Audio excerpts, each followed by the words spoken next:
Le tournoi international ProStar Pays de Loire, c'est chaque année, fin septembre, la réunion pendant 4 jours de 6 équipes de basket de très haut niveau. Les matchs se jouent à Laval, Cholet, Nantes, les finales à Angers. L'édition 2009 promet déjà d'être mémorable. Avec Le Mans, Cholet, Nancy, Villeurbanne, Orléans, c'est déjà le gratin du basket français. Mais il faudra en plus compter sur un invité exceptionnel, le Maccabi Tel Aviv. Les organisateurs du tournoi peuvent être heureux. Question tête d'affiche, on a du mal à trouver mieux. Ça représente un des ténors européens du basketball tout simplement, puisque c'est un club qui a fait X fois le Final Four et qui l'a gagné. Donc pour nous c'est assez exceptionnel. Ce matin, le manager du club israélien était en visite à Angers pour découvrir les installations. 6 mois avant l'événement, ça prouve le degré de professionnalisme d'un club dont le budget équivaut tout de même à 4 fois celui du meilleur club français. Nous avons décidé de participer à ce tournoi parce que le niveau des équipes que l'on peut rencontrer est vraiment très intéressant. Pour nous, ça va permettre aux coachs de bien se préparer pour le début de notre saison. En plus de la compétition, les stars du basket européen séjourneront une semaine à Angers en stage intensif. Souci du moindre détail, il faudra tout organiser pour les contenter, des conditions d'hébergement aux horaires d'entraînement imposés par le coach. Maintenant, on a gardé le meilleur pour la fin. Les amateurs de basket seront ravis, les autres également, puisque Tony Parker, qui sera en France à cette période, a annoncé qu'il serait présent à Angers, accompagné de son épouse Eva Longoria. Tony Parker était avec l'équipe de France en gros jusqu'au 20 septembre, j'espère tout au moins. Ça voudra dire qu'on a été assez loin. Que son entraîneur en équipe de France, c'est Vincent Collet. Que par ailleurs, Tony Parker a acheté 30% des parts de Villeurbanne et que donc ce sera une occasion pour lui de venir à Angers voir son équipe avant de repartir aux États-Unis. Vincent Collet étant à la fois le coach de Villeurbanne et l'entraîneur de l'équipe de France. En tout cas, avec cette nouvelle, c'est sûr, le ProStar des Pays de Loire sera un véritable succès. Notez le rendez-vous à Angers les 25 et 26 septembre. Ce n'est pas qu'il souhaite l'inciter à boire, mais plutôt à réfléchir. Christophe Béchu, le président du Conseil général, va envoyer cette bouteille de vin rosé d'Anjou à Marianne Fischer-Boel, la commissaire européenne chargée de l'agriculture.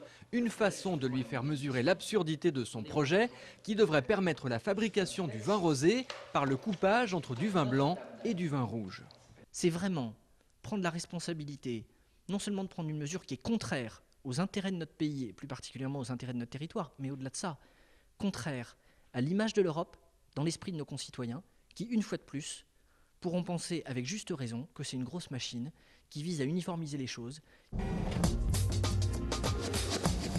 Suite de notre série sur le possible retour de l'école le mercredi, la ville d'Angers vient de lancer le débat.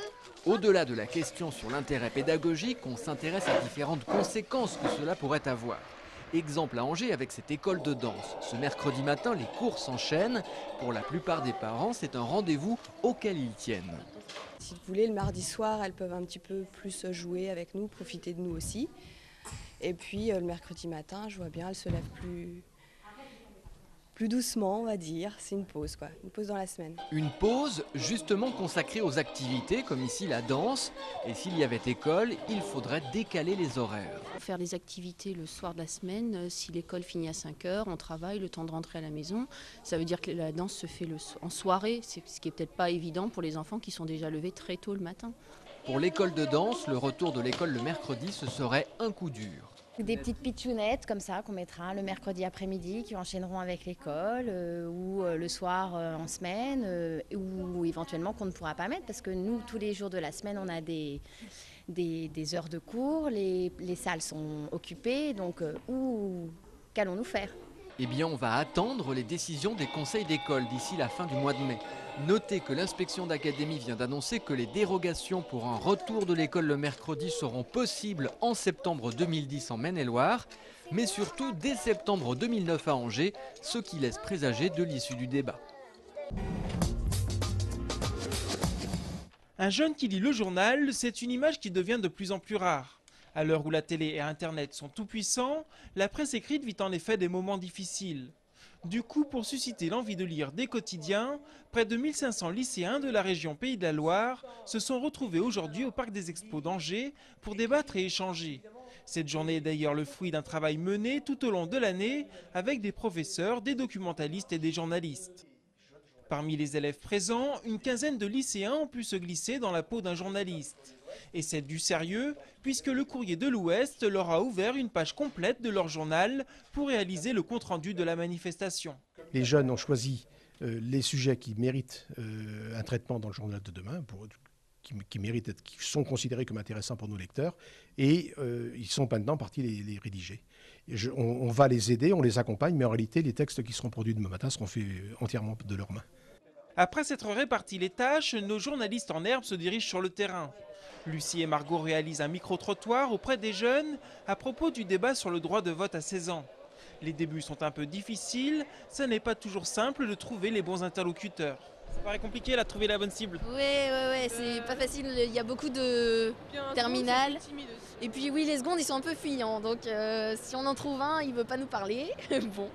Après quelques refus, tout va mieux, Lucie et Margot enchaînent les interviews. Qu'est-ce que tu penses le vote à 16 ans? Nos apprentis journalistes ont suffisamment de matière, c'est l'heure de retourner à la rédaction pour sélectionner et remettre en forme les interviews réalisées. Je vous propose de toute façon de les écrire tous les 4, et puis ensuite on les équilibrera. On essaie de rentrer notamment dans les longueurs de texte. L'une des difficultés du métier, c'est ce qu'ils apprennent aujourd'hui avec nous. C'est un peu ça, donc il faut s'assurer que l'article qui va être écrit rentrera bien dans l'emplacement qui est déjà prévu dans la page.